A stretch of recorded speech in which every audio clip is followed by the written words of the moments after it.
We are live. Welcome everyone to another session of Notorious DMG, in which this week we are playing Zweihander. We've had a 2-week hiatus. Life has come up, sickness has come up, all other crappiness has come up, but we are now back for another session to pick up where we left off. Now, as a bad host and DM, I forgot to let everybody introduce themselves last time and their channels, and that's a big no-no. And then I shamed myself on Twitter the next day afterwards. So this week, I'm not going to forget, and I'm going to let these guys introduce themselves, who they are, what they do, the content they produce, so you can go all enjoy it. And while they're doing that, that gives me a chance to change the title of my video. So let's start at the bottom of Roll20, going left to right. So Seth, you are first. Oh shit. My name is Seth. I'm the dungeon master for a podcast called The Monday Nights, where me and my buddies get very drunk and play D&D and record it and put it on the internet, and we're all very narcissistic and we want people to hear it. And that's the entire premise of almost all of the things that are going on with that. I like it. It's good stuff. It's funny. Beautiful. And you are possibly giving away a nude picture of the crew. Oh yeah. man. It didn't win the Twitter poll, but I'm sorry, my dogs are very loud. We blew past the 750 total listens mark a lot faster than I expected to. So basically, once 1,000 people have listened to that stuff in I don't know, a week. We didn't put up an episode this week because I've been working 80 hours. It's been horrible. But yeah, in vaguely at our current pace, 12 to 14 days, we will give out a big set of dice, and probably to the runner-up of the giveaway that we do, a full cast nude in a frame. So tasteful nude. That sounds like first place the loser right there. of the giveaway. In my personal opinion, that will be the true winner. Yes, that'll be the prize number one. Thanks. All right, Seth. Sorry, Chuck, I cut you off there. I just remembered the nude. No, that was important and worthwhile. I know it's also important to Chuck, so I'm not talking about it. He was the first person to say anything about it. Yeah. All right. So who am I? I am Chuck. I do stuff over on the Defenders of Kobold. If you ask me, I'm their fearless leader. If you ask them, I'm the idiot who talks the most. We play 5th edition. Right now, I'm running a 4th edition game. After that, I think I'm going to force them to play some Dungeon Crawl Classics. It'll be great. Yes. Please do. Yeah, I'm looking forward to it. I don't know if they are, but they don't get a choice. So yeah, we stream stuff on Twitch. Just look Defenders of Kobold. I talk a lot on Twitter, do Kobold Defenders. We got a YouTube that I'm very thirsty for more viewers on, so go check that out. Yes, let's help Chuck out get some more viewers. What are you at right now, Chuck? I'm at 40, so that tweet I put out yesterday got me 2 more. Okay, we need to get him 60 subscribers. Is it 60 more? It's 100 to get that sweet ass customized URL. So we need to get you 60 more followers, subscribers. We can do that. Subscribe to your goddamn subreddit. So what do you think of that? Oh man, I don't do anything on that subreddit. Yeah, you haven't done anything on that subreddit in 307 days, Chuck. Wow. Yeah, joke's on you, Seth. God, that means we've been streaming for almost a year now, though. That's fancy stuff. You're making me a mod on your subreddit, and I'll post every day until I forget. Okay. Go. I will go and get those 2 days of posts from you. Anyway, that's me, and here in this game, I am playing Kozel, a pacifist forest hippie who just loves some fucking mushrooms, and he's got a secret that he hasn't shown anyone yet. That is so ominous. I don't even know what it is. I'm sitting going, what's your secret? It's a secret. Kozel? I'm the GM. GM doesn't need to know everything. Right? This is Kozel's world. We're all just living in it. Yeah, apparently. Anyway. Right, Steven, it's your turn. Hello, everyone. I'm Steven, the DM. You can just call me Steven. I make videos on the internet about how to be a better dungeon master, most specifically in D&D 5th edition, because that's the best edition of D&D. You can fight me. I will be playing Waldo Lannis, the alcoholic halfling, and I am here just to kind of hang out and have fun with you guys. Yeah, Aw. we love it. And last but certainly not least, Bert. Yeah, I'm that guy. I'm playing Sandow, particularly beautiful looking ogre. Leader of the group, he thinks. It's I mostly his don't feel like wallet we've that's doing the acknowledged leading. often enough that you are literally an ogre. Yes, literally an ogre. I host the Of Steam, Steel, and Murder podcast, which can be found at ofsteamsteelandmurder.simplecast.com, which currently we're playing a multitude of games, including a BX edition of Dungeons & Dragons. We are doing the Dresden Files using Fate Accelerated, and we're doing Pigsmoke, yeah, that's what it's called, a Powered by the Apocalypse game of academic mischief. Yeah, let's call it mischief. And murder.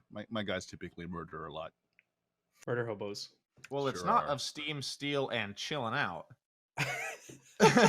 That is very He's not true. wrong. He's not wrong.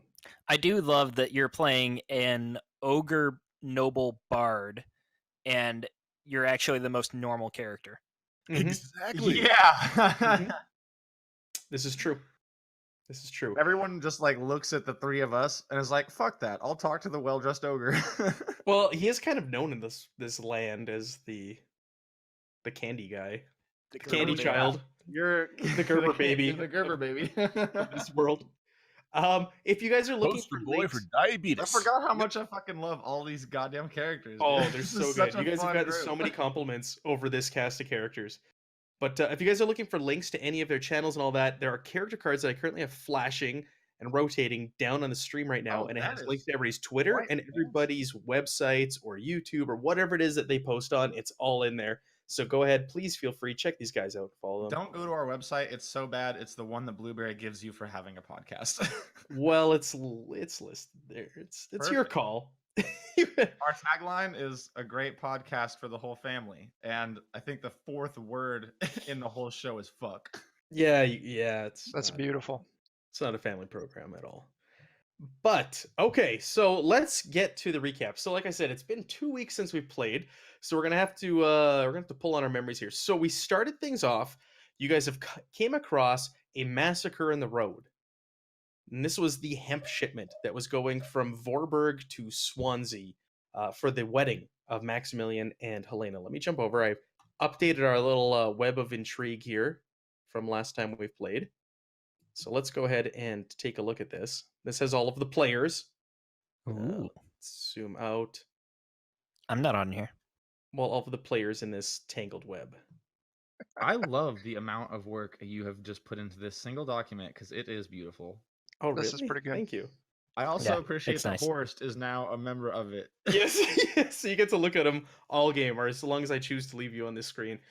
So I you wish guys were that he didn't have Lizelette because I just want Horst to just be a separate piece of the tree off in like a corner of this document, just a Horst face. It's like Horst, also a member of the world. just a giant Horst face.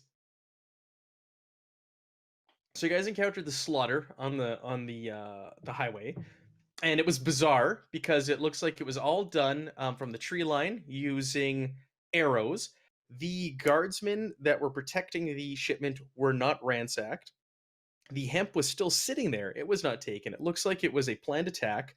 There was signs of traps that were placed in the roads for the horses, and there was no sign though of Heinrich and his son Dieter, who were part of the outfit who Maximilian had entrusted with this whole operation. He was a close friend of Maximilian. It was Heinrich, but Andre had revealed that he was not a fan of Heinrich because you guys found out later that he beat his son and beats his wife. So he's not. He's a pretty terrible person. So, but their bodies weren't there. So you guys carried on to Vorburg, and when you arrived, the gates were closed. You were allowed in, but you were asked. We were introduced to Waldman, who is Maximilian's son from a previous marriage.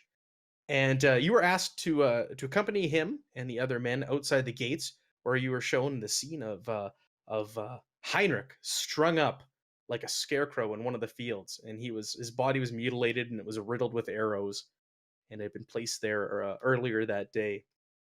So you guys cut him down and brought him back into the city gate or the town gates. You were asked to keep this on the down low, and if anybody asked you what the cause of it was supposed to be bandits. Well, no talk of mutants or anything like that. That was the other thing. The tracks from the attack in the highway led back towards the village that you guys headed towards, to this village that you're in now. So you've been asked to keep any talk of mutants or any of that on the down low. You were told of the horrible past of this village, where it was attacked. I believe it was 12 years ago by a band of mutants and orcs, and all of the women and females of the village were slain and taken away at that time. And that is why there are nothing but young women and young brides all over this town, which kind of had you guys scratching your heads, going like, "What kind of weird place is this?"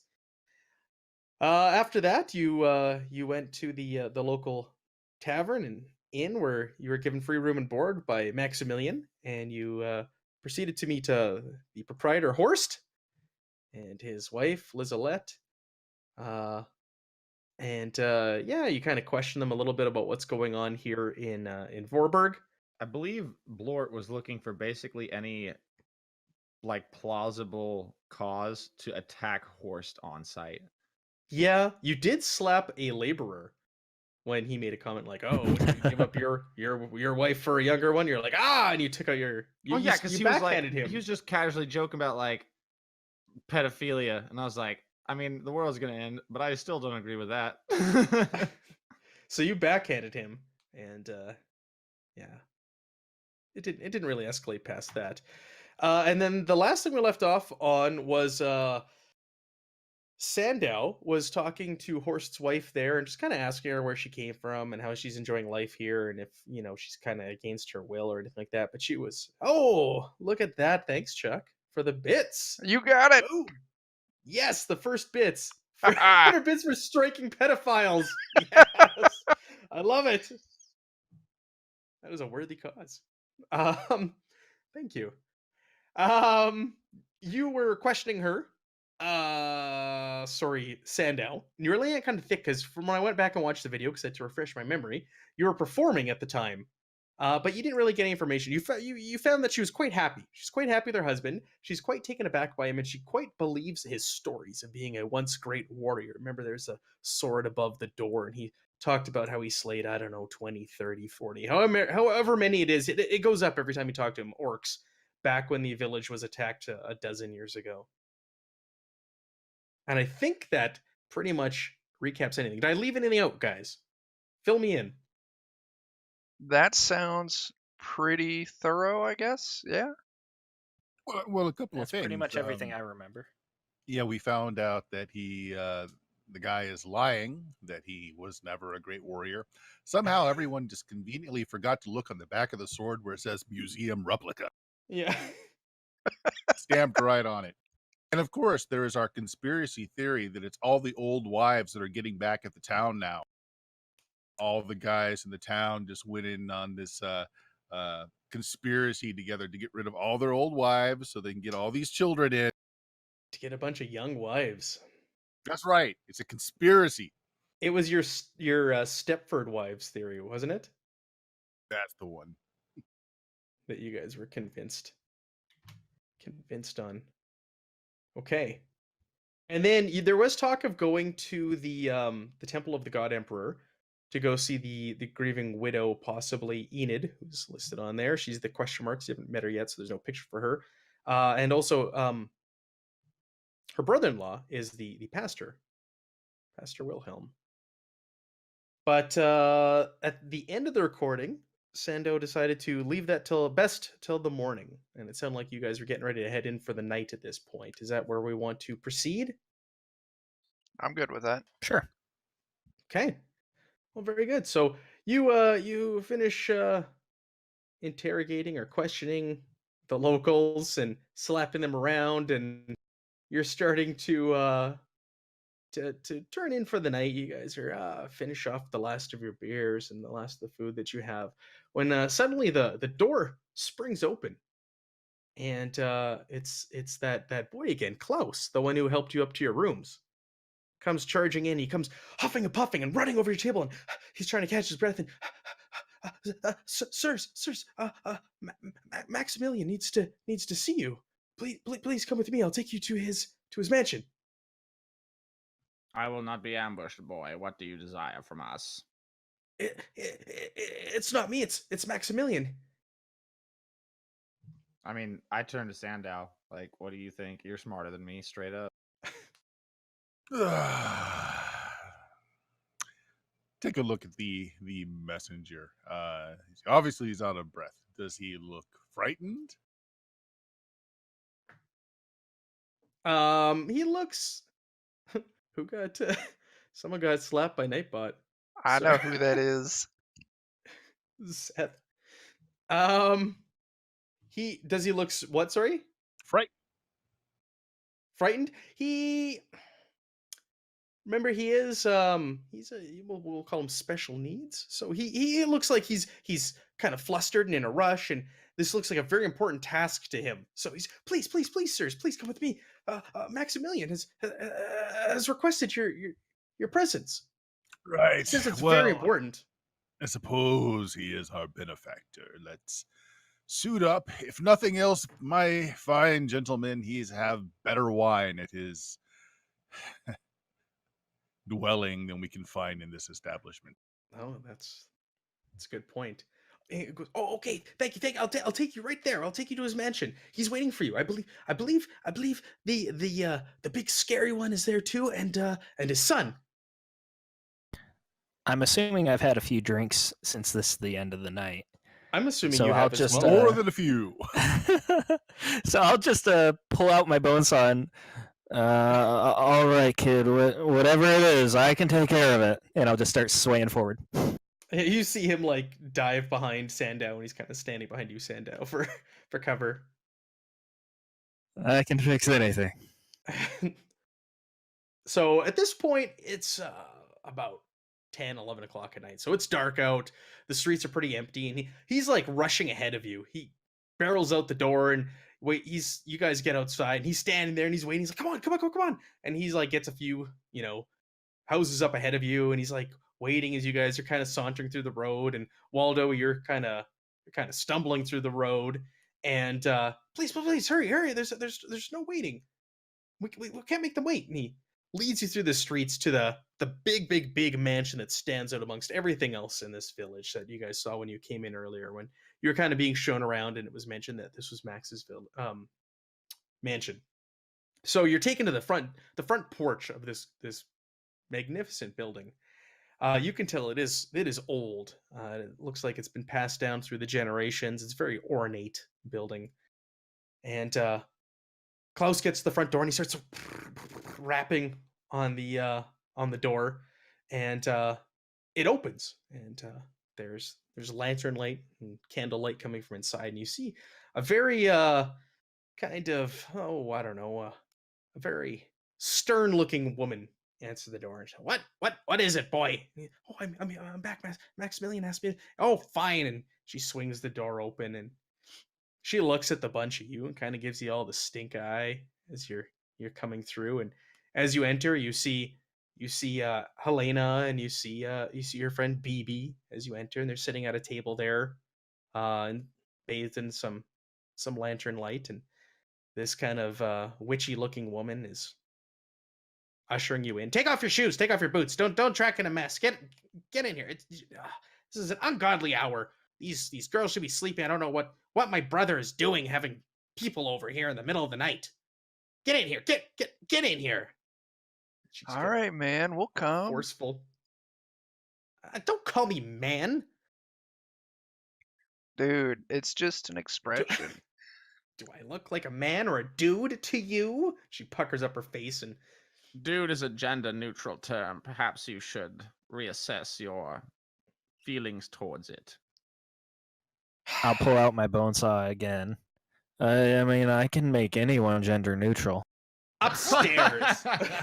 How She old just does points she this. look? How old does she look? She looks like she is in her. Let me see if I have an age here. Older than the cave incident. Older than the cave incident is a yes. Is So an she would affirmative. be the Thank only God. one in this town that age that is female. That you've seen so far. Interesting. Okay. Let me just see if we have. I don't think we have a write up or an age for her. So, oh, we do. She is in her mid to late 50s. Mid to late 50s. Hey Yeah, man, you're kind of old. Ah, what? I beg your pardon? She exclaims.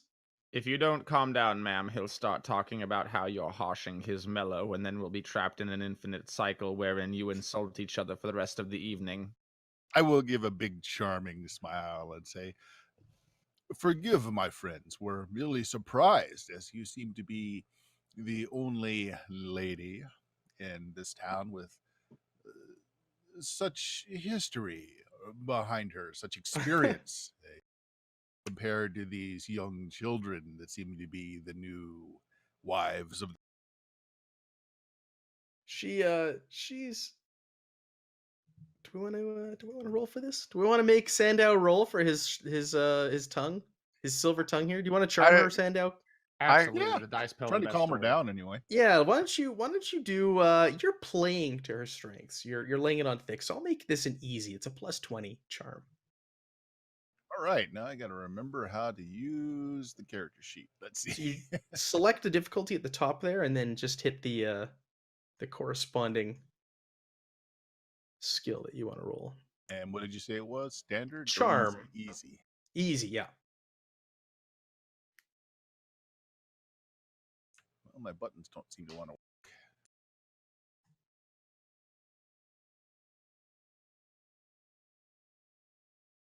Yeah. Yeah, she goes, oh, she's all taken aback. She looks at the others and, she turns away from the, what is a gentleman like you doing in the presence of this? And she looks at the others, kind of turns up her nose to them. She goes, I was once married off to the priest of the God Emperor in Swansea, the neighboring town. I was not here when the slaughter took place. But I married a desolate, miserly fool who died penniless. So I came back here to live with my brother, my good for nothing brother. Marrying these, she turns to Helena, these girls. Can you believe this? Look at that. Look at how old she is. I truly they're can't believe disgusting. that the people of this hellish town do this. It's disgusting. Agreed. Yeah, man, they're old enough to be my granddaughters. Tell me, Maximilian has summoned us at a late hour. We were about to enter our establishment and to get a bit of rest. What is the problem? What happened? Now recording. Oh, we're now recording. That was distracting. Someone turned on Sorry. the recording. That's okay. She goes, I don't know what that. Oh, is that appearing on the stream? Hold on a second. That may have just buggered up all of my overlay. It sure did. I can make him leave. I'm sorry. Make No, it's all right. Craig go away. Go away, Craig.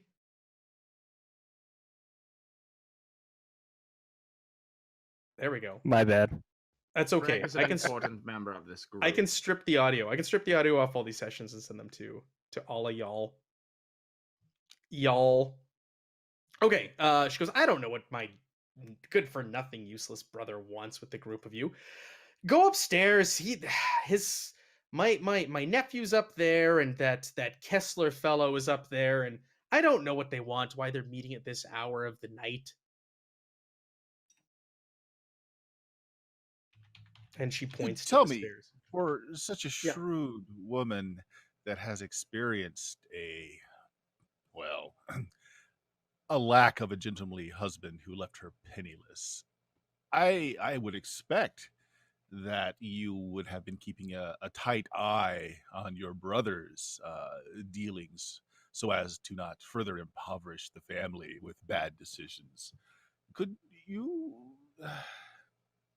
and I just kind of let it trail off and say, we're trying our best to help Maximilian, but it seems that he has reticent to share with us some of his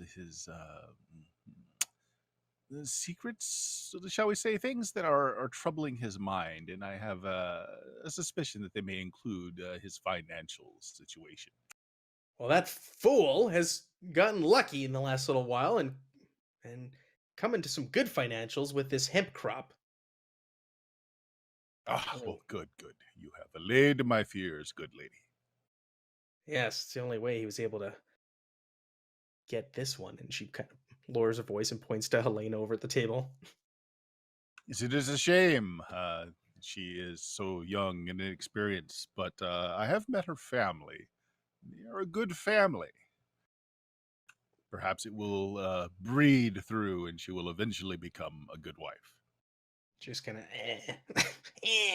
shrugs at you and lets out a scowl and a hiss.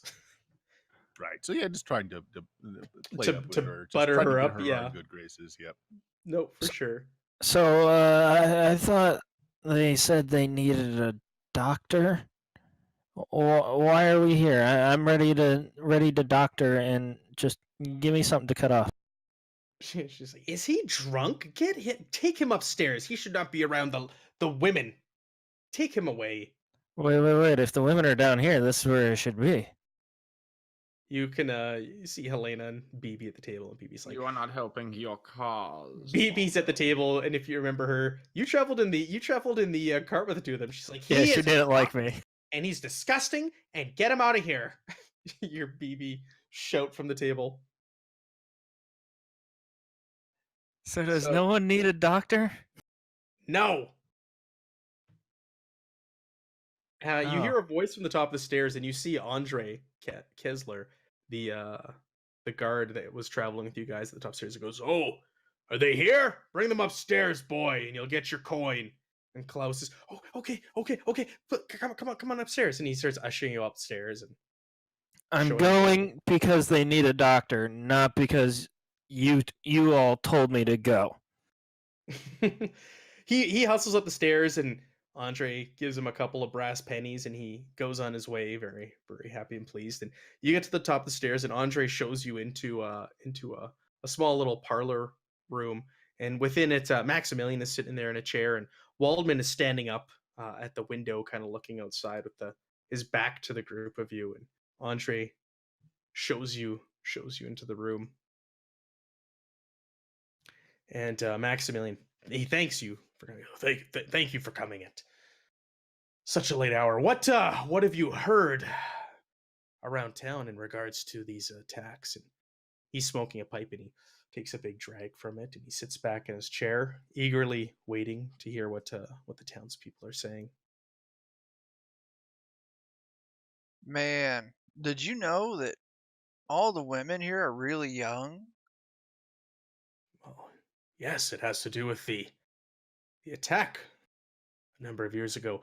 Have you met my son, Waldman? And he points to him. Yeah, Waldman man. goes, yes, Dad. We met earlier today. Oh, okay. And he takes another drag from his pipe. Oh, it says here that the bodies of Heinrich and Dieter were found. So they're both strung up. We missed that. We were talking about that before the session, and we missed that in the recap. So both his father and son were strung up. He goes, well, after we cut down the bodies, my son here, Waldman, who apparently you met earlier, did some tracking into the Horned Monk, the nearby mountain range, and it seems that the tracks lead in that direction. He's sure the mutants are camping in a cave underneath one of the summits of the Horned Monk. There will be a very strong defensive position there, so I suggest that Well, I'd like to hire the group of you to go out there and do some reconnaissance. I don't want any attacks. I don't want any provoke the group. We just need to go out there. We need to see what we're dealing with. We need to know numbers. We need to know mutants, orcs, what it is that is out there that attacked my caravan and killed Dieter and his father Heinrich. I pat myself down. I look around, and I'll turn to one of you guys and say, I'm sorry. Did someone slap a sign on my back that says adventurer or murder hobo? Hang on, man. Let me look. And I'll slowly pace around, pondering a little bit too long for the sign here and there. No, man. I don't see it. Listen, I can pay well. We can't afford to leave the town unguarded. I need all of my guards here. Andre's going to stay here. The other men are going to stay here. That's why we just want a small group to go out with Waldman, who knows that mountain very, very well. Are we standing like relatively close together? Like, are we huddled in Yeah, this you guys are room, kind of or- bunched together near the door you came in, and he just kind of started talking to you. I'm gonna try and like lightly tug on like Sandow's sleeve or something to gain his attention. Okay. And if I can do so subtly enough, I just want to very like slowly, quietly shake my head.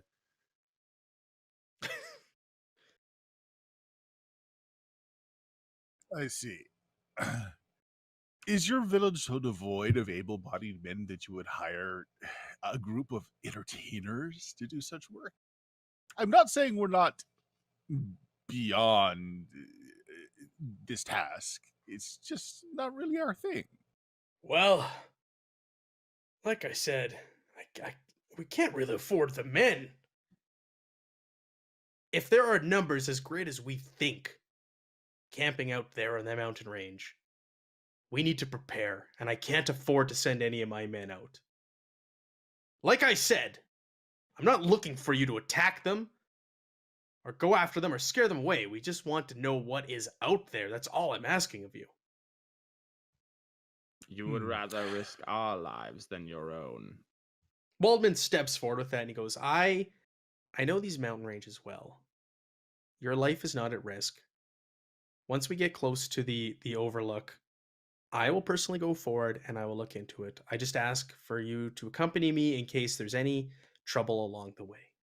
Now, there are some that might call me a pessimist, but I would say that this all seems incredibly dubious. Like, you're just asking your son to follow us to a cliff where assuredly nothing bad will happen. Do you understand how this notion, at least, is coming across to me? You know, Yeah. I get it. I get it. It seems weird, but think of it this way. All right, and I walk over to Waldman. This is a man named Wald, and I am a man named Wald. So we should do it. Neither of those things are true. I think Your it's a name sign. is Waldo, and his name is Waldmin. Exactly. That's what I'm Alright. saying. Well, regardless of the point you are so eloquently making, I do not trust the situation in any regard. And I just looked to Sandow like, I mean, am I being fucked up? Am I wrong? I looked at Kozel like, is this weird? Am I being dumb?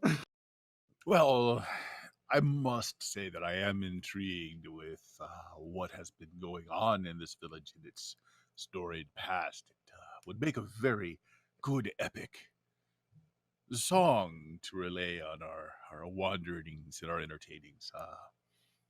Perhaps having some first-hand view of the action might help in the writing. I suppose you wish that the end of your song be the moment when this man's child pushes me off of a ledge and kills me, and then you slay him in my name. You got to that would admit make it, make a good tale. A great finale to your epic. With this, Andre, you see, is starting to get like visibly agitated. He's like, "You fools! This damn village is in danger, and you can't even go out there and do some simple reconnaissance. I told Maximilian not to trust a lot of you. Well, Andre, you're also standing here not doing it just as much as we are. You're just much more red in the face than we are. So, I mean, maybe This you should village relax needs about this whole this village needs a warrior, and that is why I must stay here. Otherwise, I would accompany Waldman. And while this is all going on, why don't you guys go ahead and make me a routine awareness check test. A routine. I'm sorry, awareness? Yes, please.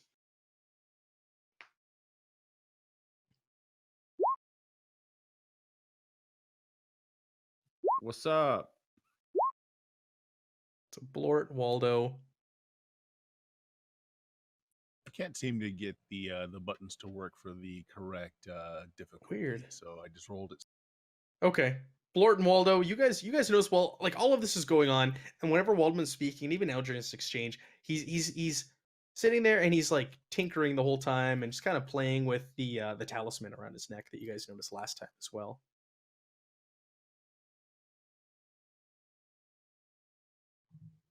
Wasn't that like his mother's talisman or something? Did we ask him about that? Yeah, you asked him about it, and it was from his it's like the last remaining remnant from his mother. It was a gift from his mother.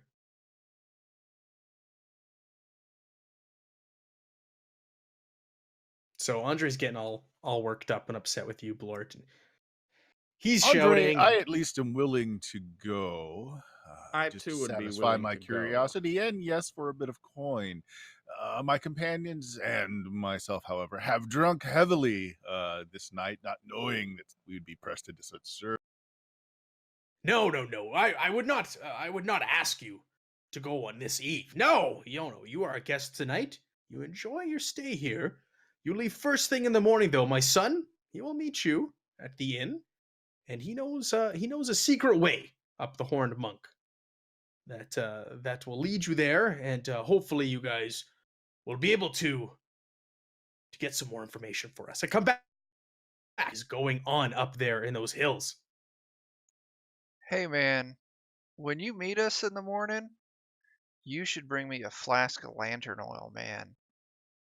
I will not be meeting you in the morning, but and he turns to Waldman, and Waldman just kind of nods to you. Kozel. Oh, All right. okay. And we will be traveling during the day, he says, kind of bewildered.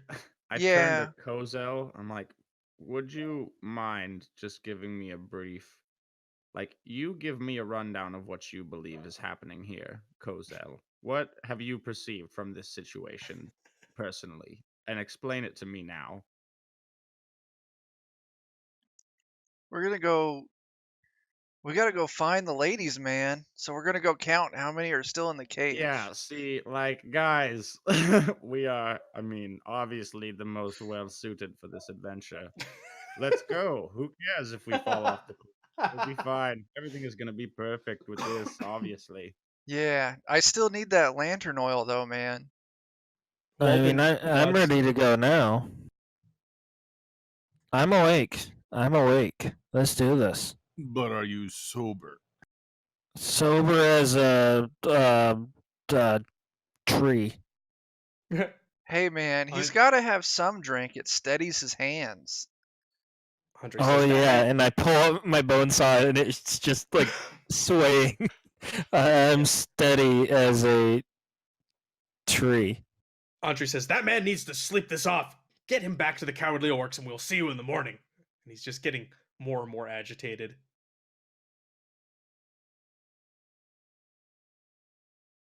And Maximilian's just sitting in his chair. He goes, okay. Well, Waldman will meet you in the morning.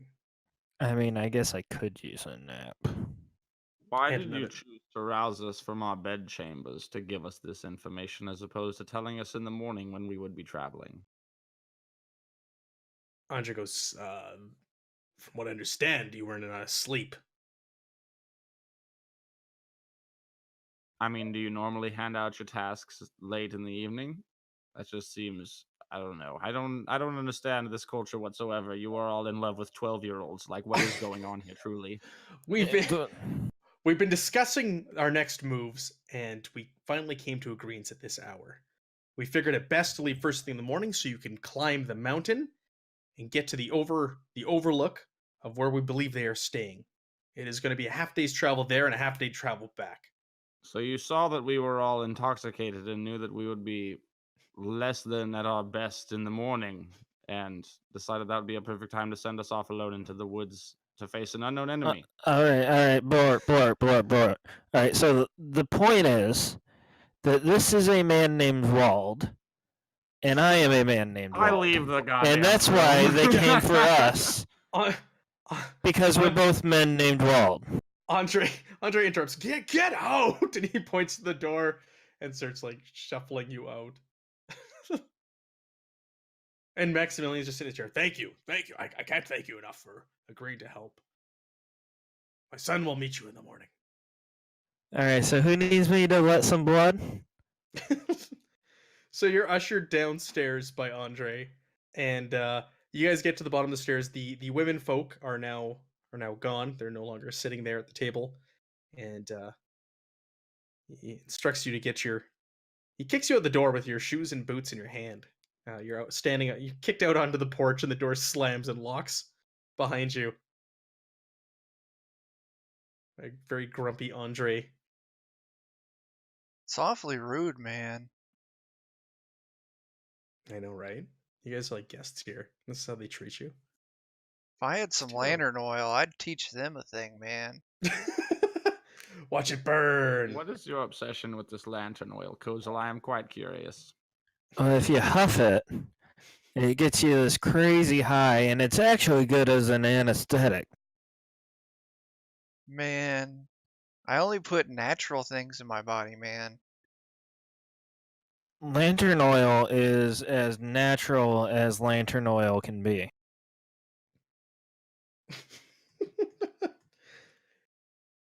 You Are need you a a snake oil nap. salesman or are you a surgeon? A barber surgeon? Who, me? I only use the best medicine, is what I'm saying. Alright, so you guys wander through the streets back to the Cowardly Orcs, the local tavern, named after the slaughter that Horst did here many years ago.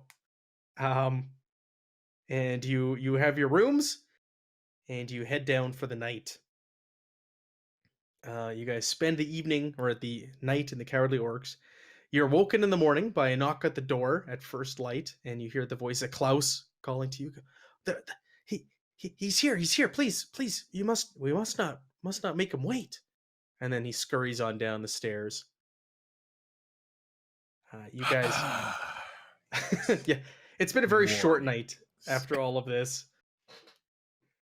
So you guys Mornings go down. are best enjoyed by still being awake the night before.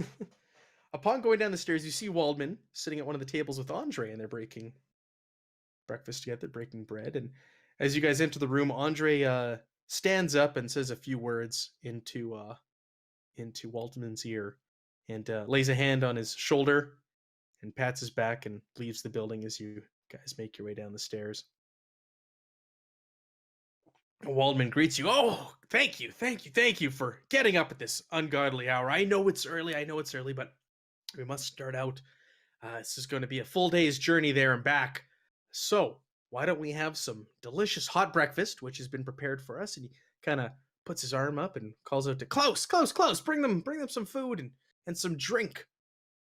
And you guys are given a fantastically warm meal. If you had lost any peril, I think some of you guys had on your peril track from the night before, that's all been recovered now. So everything's back to full for peril loss. So make sure you note that. While you're Should we sitting be there, at 0 peril then? you should be at 0. Yeah. Gotcha. Kozel, he brings up a container and puts it down on the table and goes, "Here's that lamp oil you requested last night." All right, man. I take it and I Slides it. tuck it into a pocket Okay. in my robe. Okay, yeah, he slides it to you. Thanks, You man. don't start huffing it or anything. No, man. I'm saving it for later, man. Watch the world burn. So he finishes his breakfast and he waits on the group of you and he says, "Okay, we should head out. We should get going as early as possible. Are you all prepared for a little bit of climbing?" Oh, Well, I, sure. As I it just already climbed is. down the stairs, man. He gives you all like a length of 50 feet of rope. That he has also on the bench next to him at the table, and hands it to all of you. And so, okay, well then let's set out. Wait. What am I supposed to do with this? Well, we're going to be doing some moderate climbing. We are going up a mountain. I'm just gonna start rubbing my temples and shaking my head. So with that, you guys, he leads you out of the village. The gates open, and it's like the crack of dawn at this point, and you guys head out into the fields. Wait, we don't get any carriages or horses. No, We have no, to this- walk the whole way. And Wallman goes, no, we must be quiet. We can't have horses or carriages. We don't want to alert any attention to ourselves. There haven't been any reports of road wardens noticing activity of mutants or orcs in the nearby areas. So that tells us that they must have been traveling through the forest. So we, too, need to be quiet through the forest.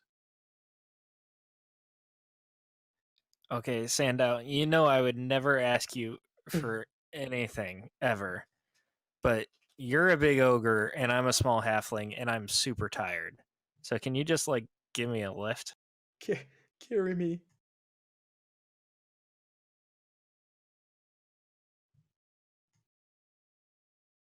Sandow will not entertain this, I guess, with an answer. Sorry, Sandow's microphone was not working. Whatever you think is best, sure. All right, so you just hoist up Waldo onto your shoulders or whatever, Yes. and you guys head out. So you guys make your way through the nearby fields, because as you remember, there was fields all around this small town. And it is harvest time. So you walk a short way through the fields, and you right away you enter a forest. Go ahead and make me everybody make me an easy survival test as you enter the forest.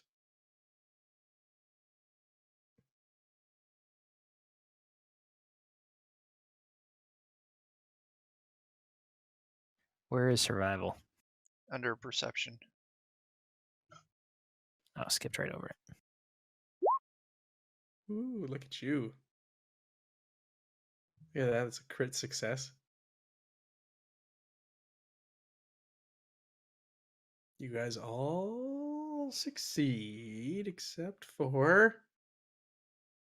Blort. So the guys who succeed, it's all right. It's not a major test.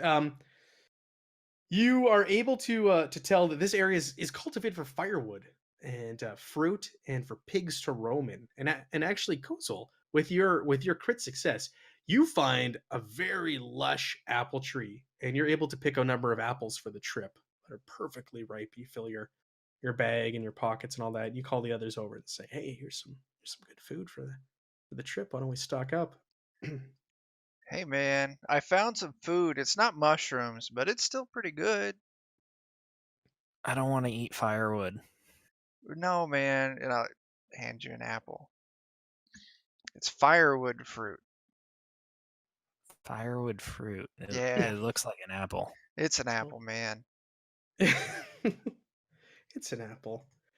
So you guys carry on, and the sun is slowly coming up more and more. It was still a little bit dark when you set out, but you've been traveling now for about an hour or so, and dawn is completely struck, and it is fully light now when you guys come across a cottage, a small cottage in a clearing. And Wallman goes, "Oh, well, that's old Tom and Lady Ursula's cabin. Why don't we stop in and see if they've seen or heard anything with these recent reports of orcs and mutants in the area?" Don't you mean And to see if they're dead, man? he's kind of taken back, but I should certainly hope not. But yeah, I suppose. And he makes his way over, and the cottage it's well tended, and it looks like there's been people here recently, and it looks like it's lived in. It doesn't look like there's any sort of like signs of struggle or anything like that. Everything seems to be in order. And Waldman kind of peeks through the window in this early hour and doesn't see anybody milling about, and he kind of taps at the door, and there's no answer. And he kind of shrugs. He goes, "Oh, it appears it's unoccupied right now. I maybe they headed to Swansea for some trade." Yeah, man. Let's go with that. That's nice. Unoccupado. Well, do you want to look around? He asks. Yeah, I better poke my head in case I can help. Is there Yes, anyone yes. inside? Yeah, you poke your head in there. There doesn't seem to be anyone inside. There doesn't seem to be any sort of signs of a struggle or anything. It looks like there was someone here maybe a day or two ago, and it's just kind of been left the way it was. If I'm going in alone, then I'm gonna do a brief search for alcohol. Oh yeah, you find a bottle of hooch. Yeah, I'll just pocket that. Anything valuable while I'm looking? Not that I would ever take it. I'm just curious, like how rich Nothing these really people valuable. There's are. like ropes and arrows, traps, torches, food. Yeah, I don't Nothing. need any of that. Just everyday common household items that you'd find out on a farm or in a cabin where these folks live. Yep, it's empty, guys. We better keep going.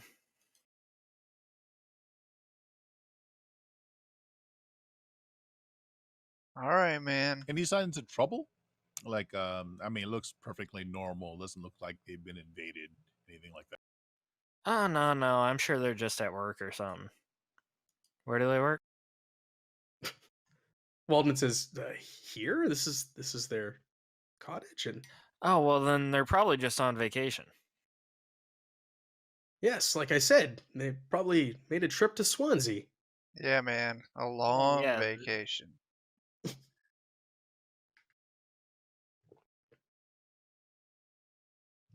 Sure. We should continue on. We've still got quite a trek ahead of us. So he continues on through the forest, and you guys are getting closer and closer and closer to this quote unquote mountain range. It's more of a, like I said earlier, a large hill, but it's been dubbed a mountain, and it's known as the Horned Monk because of the almost like bald patch at the top of it, where there's no trees or anything growing. And you guys travel through the day, and it's actually very, very uneventful. And you travel for about half the day, and you guys make your way to the foot of the Horned Monk.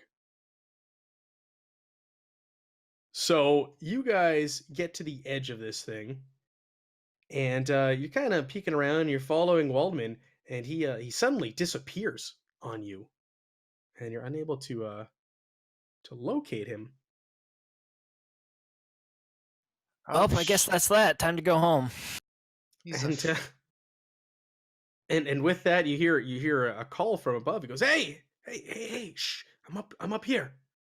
And you guys round a corner, and you see a rocky outcrop, and it looks like you can clamber up this little rocky outcrop. It's about 6 yards above.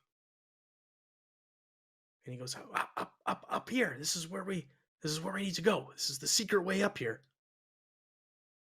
And he kind of motions you Let's all go. up. Do you guys have athletics, or I should ask, does anybody not have athletics? Yeah, that's got my number all over it. I don't think I have athletics. Sandow has athletics, I see. Not me. I'd have to have a dot next to it, right? Right. I do not have athletics. Blort, are you an athletic fella? No. So Sandow, you can clamber up this no problem, but without any rolls or anything. But the rest of you are going to have to make a routine athletics test. Could I not dangle a rope and just haul them up like fish? You could do that. Being an ogre, after all. I was hoping you weren't going to ask that. We could, make them make rolls and lose some peril here. But yes, we could do that. That's yes. That is plausible. Killer DM here. Well, you guys, come on! I can't give you all of the breadcrumbs. I expect we've done this exact maneuver before, but we've had to make a quick getaway from an establishment out of like a second or third story window. Normally we're going down instead of up. Yes, Yeah. yes. So you guys make your way up, and you're now climbing up the mountain, and there's like little paths. Like this isn't like a sheer, like straight up K2 mountain range. Like this is, like I said, it's a large hill. So you guys are making your way up there, and that first little bit was the worst of the climbing, and now you guys are making your way up, and you guys march for about an hour or so, and Waldman he signals to you, and he goes, "We're almost at the tree line. There's a tree line overlooking the cave that we believe that they're staying at. So we'll be up on the overlook, and it's just beyond the ridge up ahead is where I believe the orcs encampment is. We need to be very quiet. Like I said, I'll be the one who will go up there and take a peek. You don't need to danger yourselves. And with that, I'm going to get you all to make me a standard eavesdrop test.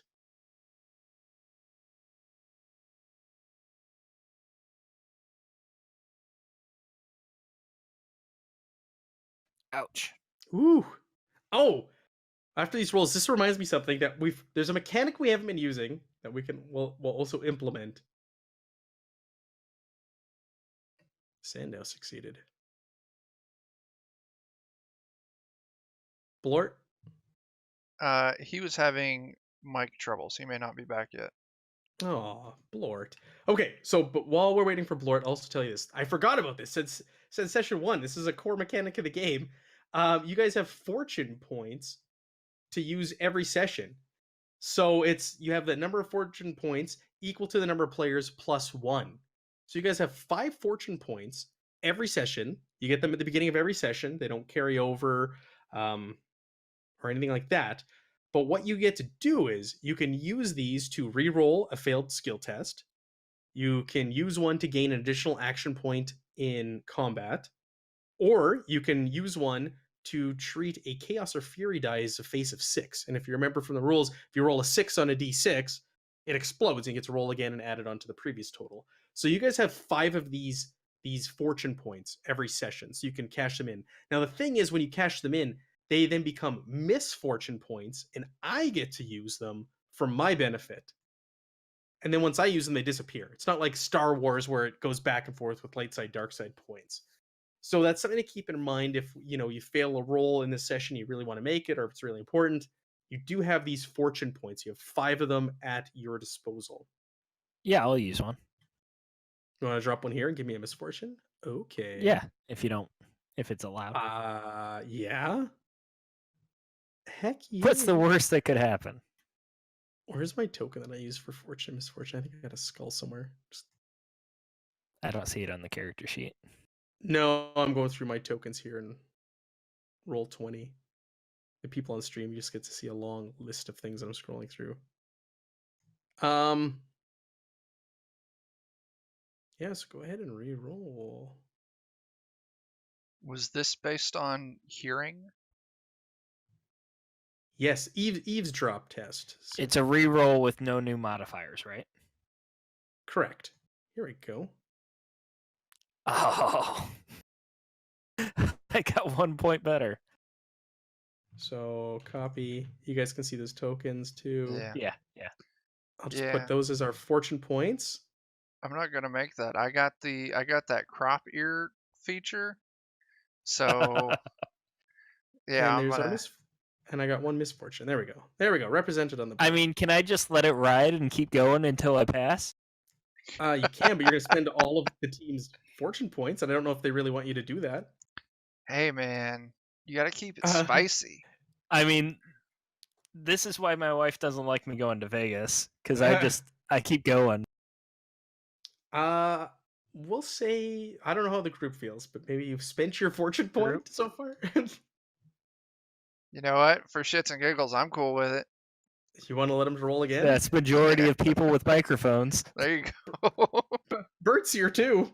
Hey, I made it. All right, 2 misfortune. All right, so you made it. Did anybody critically succeed? No, you just succeeded, both of you.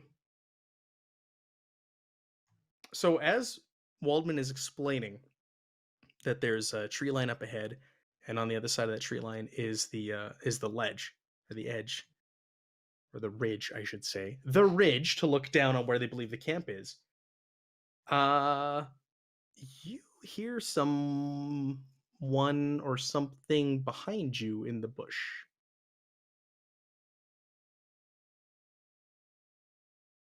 Well, look. You don't see anything. You can just hear some noise behind you, and Waldman goes, What is it?" Okay, just kind of point to the bush. He nods, and he just kind of motions to like stop, points to stay here, and you see him. He slips like silently off into the bush, like without making any sort of noise, just disappears. And after a few minutes later, you hear a shout. "Ah! Let me go!" And you see Waldman from behind you. You see Waldman drag Klaus out from behind the bush, the boy from the tavern. And Waldman goes, What are you doing, boy? You fool! You're gonna get killed. You're gonna get us killed." He goes, Waldman, you're my hero, and I'm here to help. I want to do what I can to help out. I don't mean to be any bother. You please don't send me back. It's too dangerous." And Waldman's looking just like completely flustered. He looks at the group of you, like kind of throws his arms, like, "What do we do? What do we do?" More the merrier, man. We can't send him home now. It'll make too much noise. All right. He goes begrudgingly, "All right, fine. Klaus, you stay here. Stay at the back behind all of us. This is dangerous. We're almost at the camp, I believe. All right, we need to go in there up to the tree line. I need you guys to accompany me, and from there, once we get to the ridge, I'll go in ahead of my by myself." You wasted 2 fortune points. Is Blort back? I don't think so. Oh, Blort. For this moving forward to the tree line, what is your marching order going to be? Waldman goes, "I'm going to go first, and the rest of you follow me." So who's going to go behind Waldman? I like Waldman, so I'll follow him. You'll go behind him? I'll be behind. I'm a warrior, through and through. So Yes, you are. Yeah. I'll follow yes. after Bert then. All right, and then behind you is, we'll say, Blort and then Klaus. So you guys start making your way up through this clearing towards the tree line, which is right before the ridge. I need you, Waldo, to make me an easy awareness test. On it.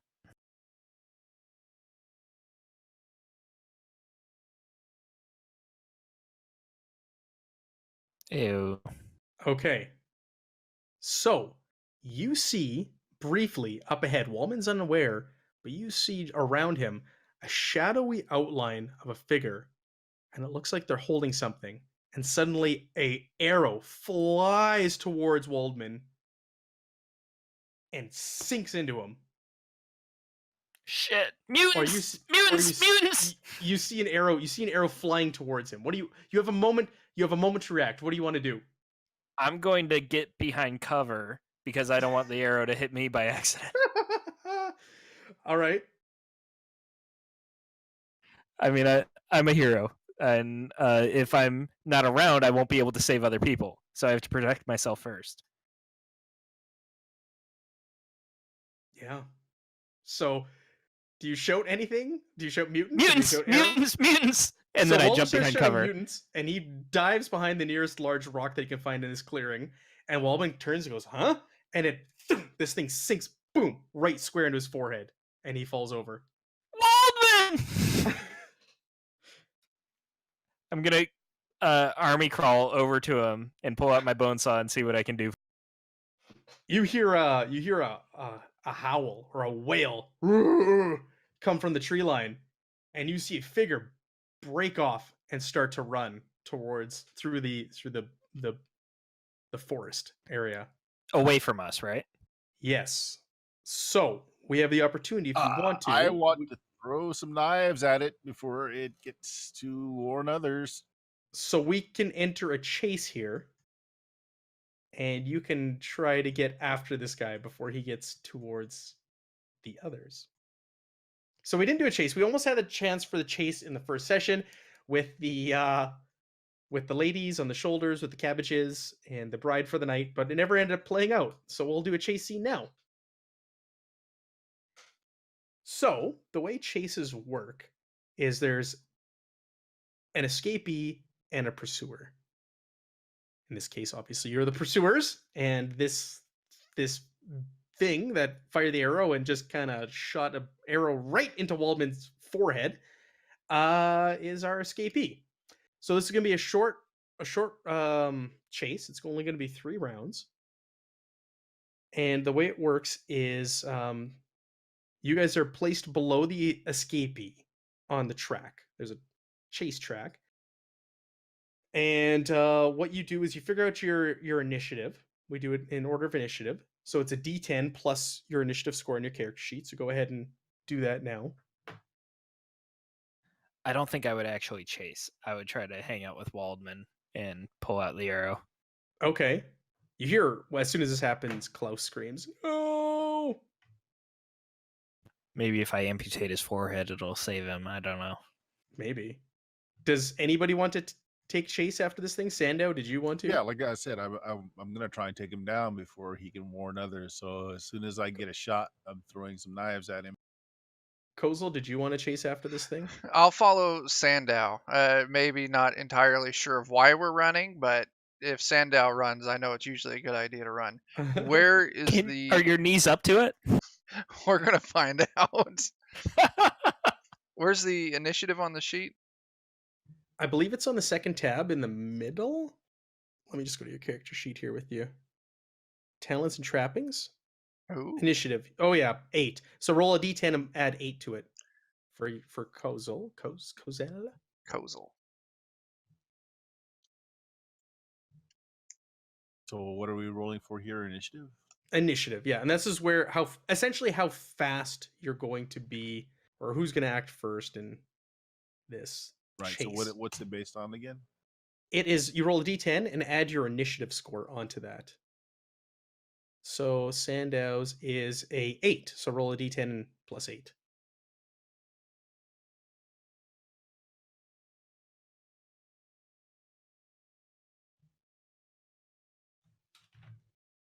Not too shabby. Those are good scores. Boop. All right, so this thing breaks off. And interesting. We got 3 rounds.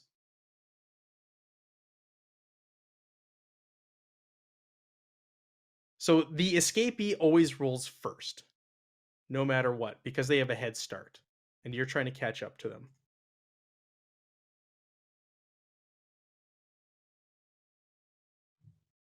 So So what we do now is you roll within initiative order a d10 plus your movement. So your movement, I believe, is also found in the same area that your initiative was. Yes. So like Kozel, yours is a 6. Sandow, yours is a 5. So you'd roll a d10 and add whatever your movement is. So I will roll this thing's first. It's got a 12. So you want to try and beat that. And that means that you're getting closer in this chase sequence. You're gaining on them. So Sandow does not get any. But again, I don't need to catch him to throw daggers at him. You don't need to, but you need to gain on him. So he does have a head start right now. Okay. Let's roll the next round. So he starts running and he kind of gets, it looks like he gets a little hung up on the brush in this forested area. And Kozel, you start to close the gap towards him, All right, man. as well does Sandow. So I will let you throw a dagger or a ranged weapon at him at this point right now, Sandow. But because everybody's moving, I will set the difficulty at hard. All right, fair. I'm just gonna do a straight roll. I can't set the difficulty for some reason. Okay.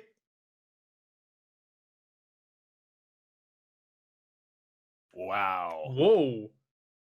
Okay. Damn. You find your mark. You hit. Do you have your throwing dagger or whatever programmed on your character sheet?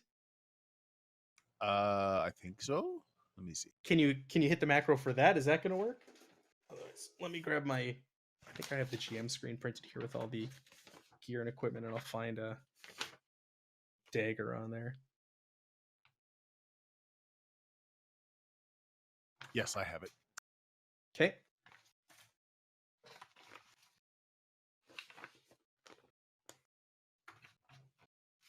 So it does a d6. So you could even just roll this. Well, okay, it's got that all built in. Oh, damage 7. Okay, so all I'm taking is the damage from it because I'm taking your other roll. Right. So it rolled your d6 and added on your attack bonus damage. So it does 7 damage to him.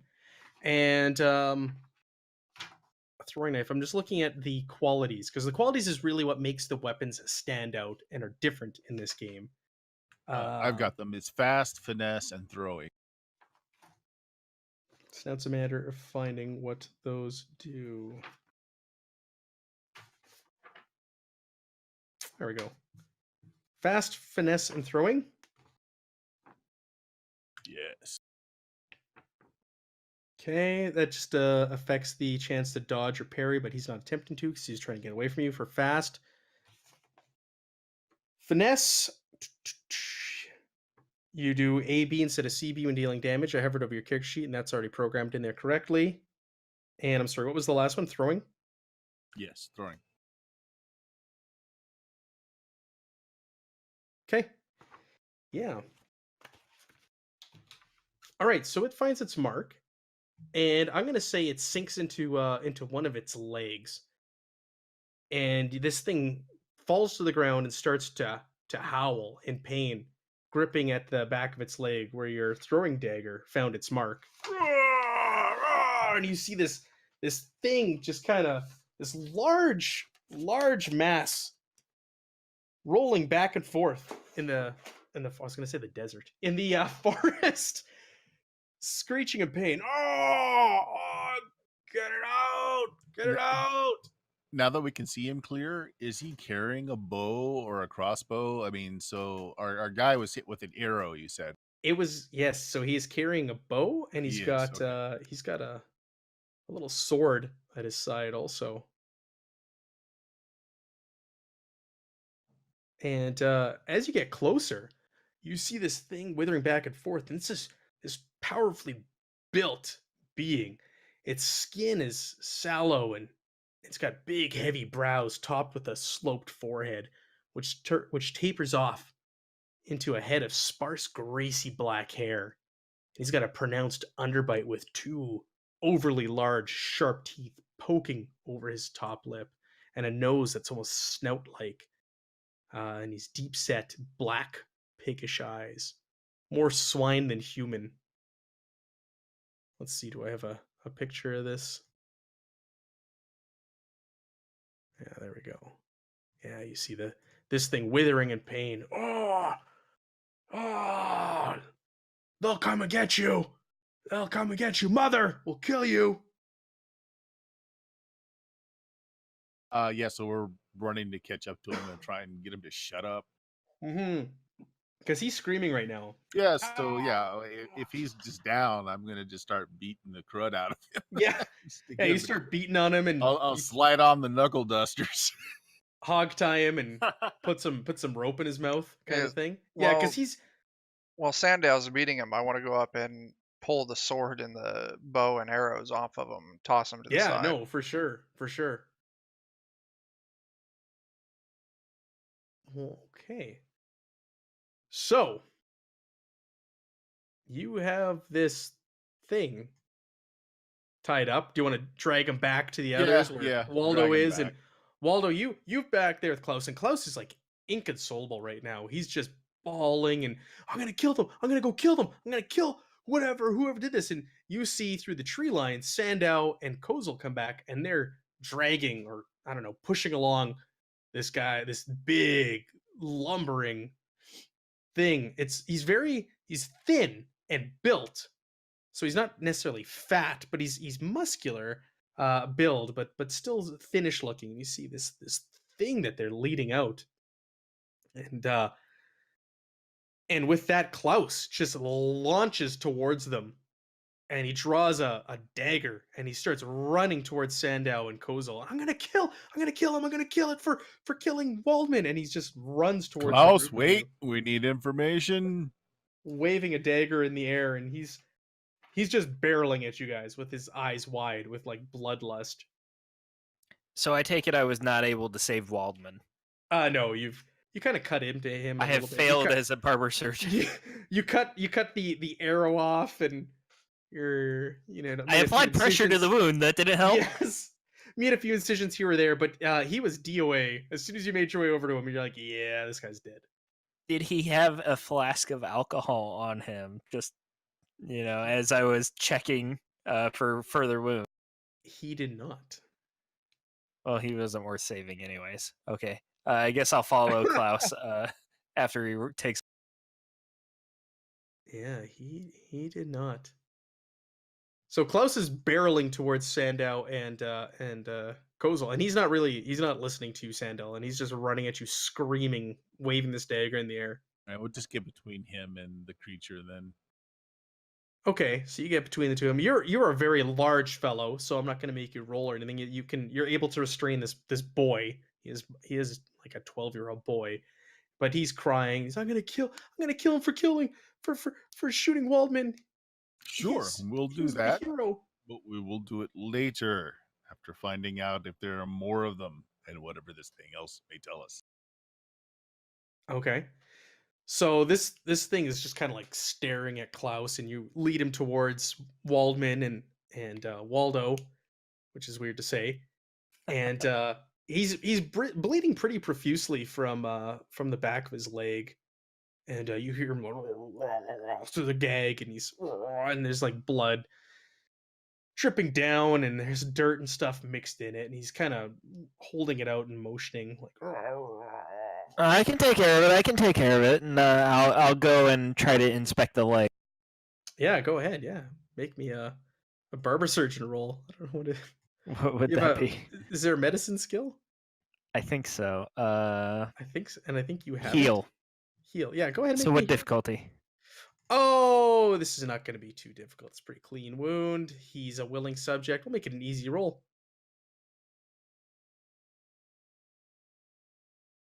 So I do amputate the leg then. Is that the plan? I'll just. I mean, if it looks like there's any dirt in it, the only way to prevent infection is to amputate. So you got like your tourniquet and everything ready. You're just like roll up Tourniquet your comes sleeves, after. I don't like cutting through the tourniquet accidentally, so I use the spread- bone saw first, and then I put the spread out all tourniquet your on. tools, and you have everything sitting there ready. All right, so you pull out your bone Yeah. saw, and his eyes widen, like, whoa, This has to be done. You will die if I don't do and this. you start to cut, and he howls in pain. And I'm Stop, quick stop. about it. I can do it in like 4 passes. Yeah, shove something in his mouth, a branch or something, just to keep him from yelling. Yeah, he's just like moaning in pain and screeching, and And when I'm Doctor, done, there might I want to be make more of sure them that he around. knows I saved his life. and Waldo's just like cutting right into it. Well, like And, right above. I got to Also- get above the wound for the infection. So we'll say like the injury was in his calf, so you're amputating the lower Just part- below the knee. just below the knee, and it's a very clean cut with a roll like that, and you're very pleased with your handiwork, and you get your Yeah, tourniquet ready, and you I give him a grin. I just saved your life. stop the bleeding, and You killed my friend, and I still saved your life. why don't you so while you're operating, Waldo, I almost called you Waldman, you notice wrapped around his loincloth or hanging off his loincloth is a talisman. Whew, thought you were Sure. going a different direction there. Just like the one you saw around Waldman's neck. I'll grab at it. And he puts up even more of a struggle for that. This is payment. Hey, man. That jewelry matches, man. I do think I've seen it before. On the guy with the arrow in his head next to you? Yeah, I'm gonna walk back over to Waldman.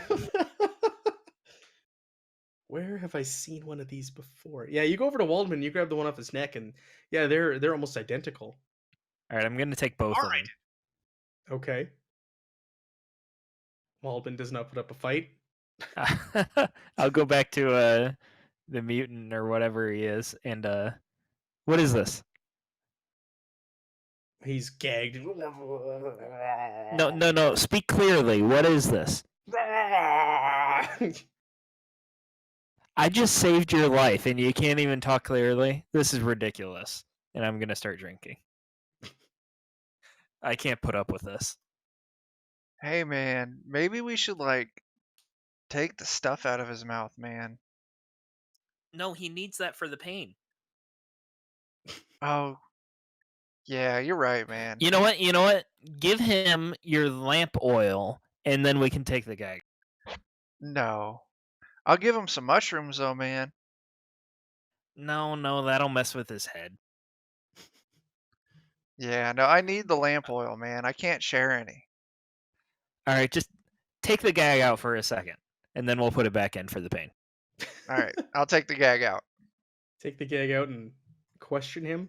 All right, so what are these symbols? Well, this is going to trigger a social encounter. So, do you guys remember how that worked the last time we did it? We all pick a skill and how we're using it and roll some Right. stuff. And we determine the questions also you want to ask him going in. So based off successes and things like that is also going to determine what he answers. So you choose a skill underneath fellowship. So you want to say whether or not you want to bargain with him, you want to charm him, you want to beguiling, if you want to under willpower.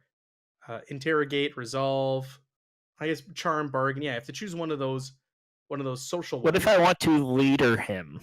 Leader him? No. All right, we'll go charm then. What difficulty? It will be. So what's your social status? Lowborn.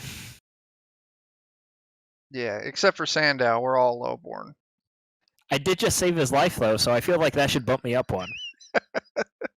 I mean, I just noticed something. You can't Mhm. interrogate someone unless you've got the skill. It's one of the yeah. skills that you have to have trained. Interrogate. So you literally cannot beat the crap out of somebody and question them, unless because how are you charming them if you've got them tied up and you're beating them? Yeah, right.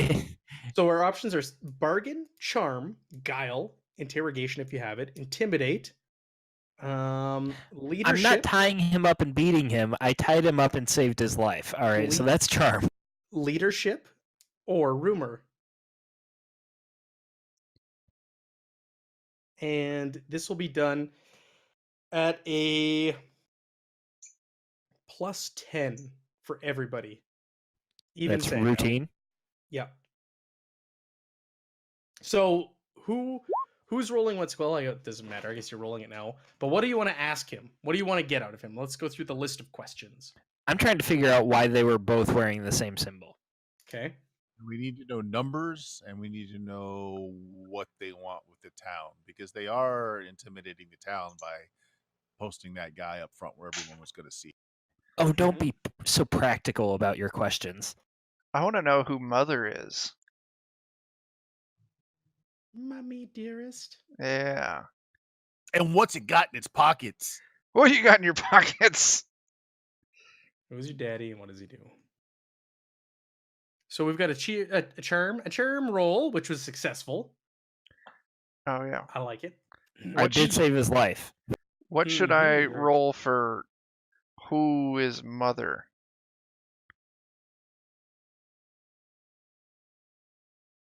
Well, it depends on how you're asking. That is like, hey man, like I've heard of mother before, but I need to know if we're talking wanna about spend the a fortune? same mother, man. Is he talking about your mom? You talking about my mom, Ooh. man? Do either of you want to spend a fortune point? Do it. Actually, I will make that roll if he's of a lower social class. He is of a lower That's- social class. Yep. That would be a main role, a maid role. So I'm asking, and you're trying to be calm about it, giving the impression that he may get out of this alive if he answers our questions. How many of them? How many are you? How many is your tribe? He goes, there's hundreds and hundreds of orcs in our group.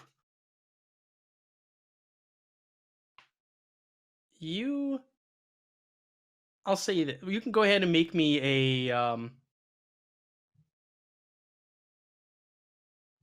you can make me I'm just going to a assume he's lying because if they had hundreds and hundreds, they could have just easily overran the village. you can also, if you want, you can make me an easy folklore test when he says that. Sure, what's folklore under? Actually, there's not a folk. Oh, yeah, there it is. Intelligence. Sure.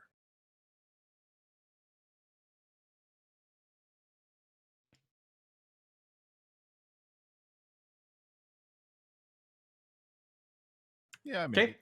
Yeah, you make it. So you have heard that orcs, it's unusual for them to use numbers beyond 1 or 2 or loads and loads and loads and loads.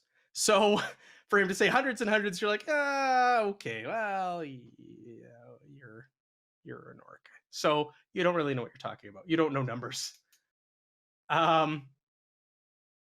If he's asked about the talisman, he refuses at first. No. And then he just kind of mutters under his breath. Mother gave it to me.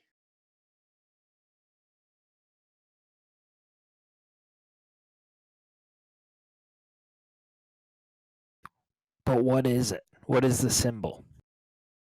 I don't know. Mother gave it to me. Mother knows best. Mother knows best. He says and just kind of rocks in place. She didn't tell you anything about what it means? Looking at this orc, you guys notice that he is not a fully matured adult. You notice more that this might be a bit of a kid. Like, he's an orc, so he's large, but he's probably he's younger in age.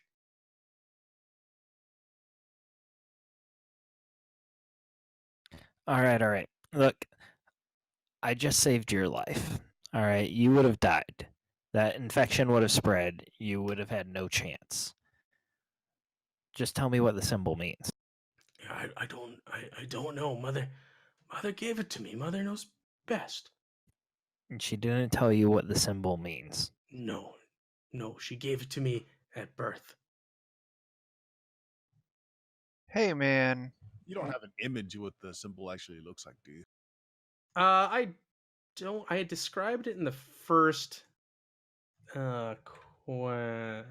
session. Let me see here. Waldman's talisman is of copper and silver wire intertwined to form a crude figure, and that's it. So it's nothing fancy. This isn't like forged. Okay. And where did Waldman get it? It was a gift from his mother. Okay. Hey I'm beginning man. to think our Stepford Wives theory is more and more. Is what he said previously. Yeah. Yeah, he just kind of. I don't know. So why'd you kill my friend over there? Go ahead and make me a challenging scrutinize test. I'll tell you what. I'll tell you, all of you, go ahead and make me a challenging scrutinize. Yee. Nope. You're just like extremely happy that you got to use your bone saw. That's all Waldo. I really am. Challenging scrutinize. Ooh. Ooh. I would have used it on Waldman's forehead if I couldn't use it on this guy. Oh, match. Oh, it's a critical fail. Oh well, no. We do have some fortune points, and we've got like what 20 minutes left in the session. Yeah, might as So- well. I'll burn one. Yeah, I will too. To get what is a reroll? Yeah, give yourself a reroll. There you go. Ooh. Well, Kozel just made it. Kozel, you and yeah, you look between Waldman and you look between this thing, and you're like, there's some passing similarities between these two and their facial structures. Oh man. These two are like father and son, man.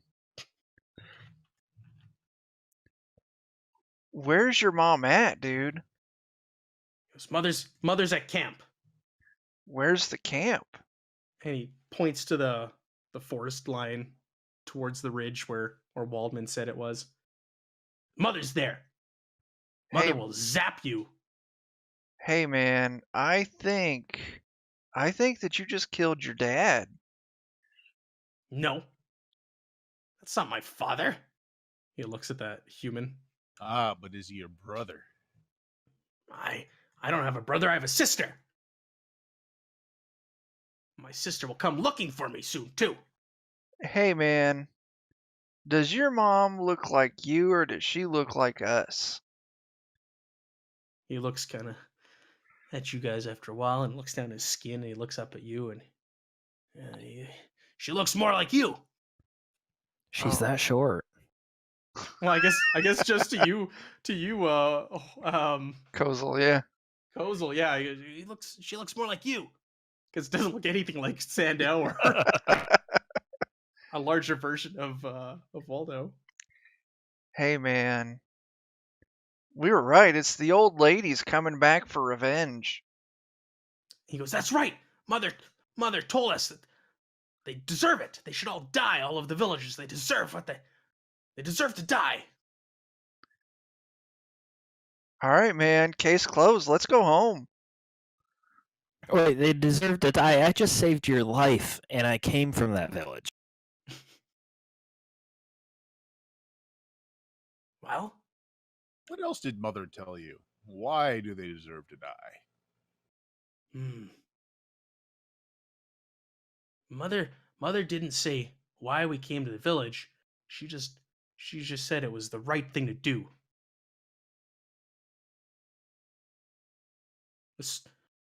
And when those stupid orcs, when they eat Mother's stew, they do what she says. Oh, so she's a good cook. Yeah, those are stupid orcs. But you're not a stupid orc. No, I'm not. He gets all offended. I'm not an orc. Mother says I'm better than them. Oh, you're not an orc. What are you? I'm better than them. And just kind of. But what are you? I'm Mother's son. But not an orc. Not an orc. Oh, I've got fortune, misfortune. Whatever you are, you only got one leg, you idiot. He screams at you. I'll kill you. I'll kill you. Yeah, come catch me. And I take a couple steps away. Hey, man. Is there any chance we could talk to Mother? You have to get past the hundreds and hundreds of orcs, and the High Orcs Lieutenant Guar. He is there with his men. Couldn't you just, like, take us there? Kinda? They will not welcome men into camp. They will kill you on sight. Those guys are dicks. Wait. What if we dress up as women? Well, I mean, Kozel, you already have the hair for it. Let's just like find yeah. some big apples and put them under your shirt. He's wearing a robe. And Sandow, you'll have to wear a mask or something. I don't know about you, He's too pretty. but I'll wear a hood and I'll get some apples too. We could pull this off, guys. Hey, No, man, I'm I'm old gonna enough. Stop you right there. No. So he goes. He's starting to fade now. He's starting to fade from the pain, and he's starting to pass out as you guys Right. are arguing amongst Wait. yourselves. Before you pass out, just remember to loosen that tourniquet every 15 minutes. Okay? And then after a minute, you tighten it back up, and you'll be fine. He passes out from the pain. I hope he remembers that, otherwise he's gonna die. We need to take him back to the village with us. He has a sense of numbers. He has a sense of why they have it out against the village. I think Maximilian will need to speak to him. Yeah, I think you're right, man. And we should probably bring Waldman back with us as well. Can you carry two? Okay. Yeah. How are you gonna carry 3 people?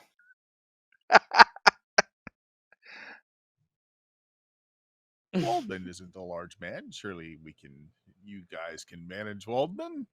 You've got Klaus, who's one. He's like, we should kill this thing. Don't bring it back alive. Kill it. Just think what Maximilian will do to it, young man. Waldman is Maximilian's son, right? Or was. Waldman was, yes. According to Right. the little chart up there, yes. He is his son. Or was his son, yes. Right. Yeah. He there was talk of he had a daughter at the time of the disappearance and a wife. Wonder if the daughter is the sister this guy's referring to. Well, we'll find out. Yeah, we need to get both back. You can always Just go down to the alive if camp possible. and do some Yep. reconnaissance while you're here. I don't know, man. I don't know. I don't think it's necessary. I mean, our prisoner knows more than we could actually find out just by looking. And I think in a more controlled environment where we don't feel like we can be ambushed, we can get more out of it. Yeah, Okay. I'd agree with that. I think taking him back, and then Maximilian would know the questions to ask. You know, what's the name of mother? What's the name of your sister? Yeah. I think I'm definitely not looking forward to having to roll Waldman's corpse down this fucking hill, but I mean, we can lower it on ropes to make it easy and just we'll just do it that way. And hit every rock down along the way. well, it may look like he was thoroughly beaten to death, but I assure you that happened. No, that's the story you after tell the Maximilian's facts. father. He Oh, was beaten by 100 orcs, That's it. Give him that hero's death. bludgeoned, as if being lowered down by a rope at a mountain. That's it. So, yeah. Okay. Well, we're almost at end time then. So why don't we stop here before we go any further? You guys are going to set off back towards town with your Now that we've derailed the GM, Yeah. capture. Oh no, it's all good. It's all good. You guys head back with the boy, the orc boy. I'm back. Sorry, guys. It's all right. Hey, You know, when you scrutinized him with that talisman there, you also kind of devised that he's around, maybe 10 to 12 years old. oh, which would fit. yeah. So we will leave off there. And like I said, we probably have one more session left in us, and then that'll be the end of a bitter harvest as everything comes to a close. You guys are already putting together the pieces of what's going on here. Yep. I feel like we haven't accomplished much. You've just kind of, well, you've fallen into some of this stuff, but no, you've accomplished some stuff. Failing forward. That's it. We'll see how this plays out, because this point here, it's playing out very differently than the last group I ran this for. So it's interesting. We're interested to see what happens from here on out. And Well, I think this is good. I mean, because this is I things like that it. we can confront Maximilian with as well. It's like, look, there are obvious family resemblances. He had this, token on him. Mother sounds suspiciously like your old wife. Come on, level with us. What happened? Come on, pal. Okay. So let's end there. Thank you to everyone who tuned in and watched us. It sucks. We've lost Blord again. It's that crazy Alaskan internet connection. Sure We seem is. to lost him the last two sessions, which is terrible. Who would have thought that Alaskan infrastructure could be unreliable? Right? A moose just. Of course, being- you're Canadian, so you're not that far away. Oh, come on now. Do you know how far away Alaska is? You have no clue. You're No, practically right next on the door, US right? Your border. neighbors. It's fine. Yeah, We're according neighbors. to We're also- my public education, it's right next door. We're also neighbors with you guys right next door. Yep. To the lower 48. Yep. So take that how you will. Okay. But with that, we'll say goodnight. Thank you, everyone. We'll be back next week. That will most likely be the end of this. And this Saturday, I don't know if we're streaming or what we're doing. Bert's gonna start some Delta Green for us. We're gonna do some character creation. It's more of a session 0 rather than an actual play session. So that may be streamed on Chuck's channel, my channel. It may not be streamed on either, and just uploaded at a later time on one of our YouTubes and on the podcast channels. It sounds like it will be a 1970s blast. Delta Green. Yeah, Delta Green. So that'll be awesome. So tune in for that. And yeah, watch Twitter for announcements on whether or not we're going to be streaming that. Otherwise, it'll be on one of our channels. But thank you, everybody who tuned in and watched us play. As always, appreciate it. And we'll be back again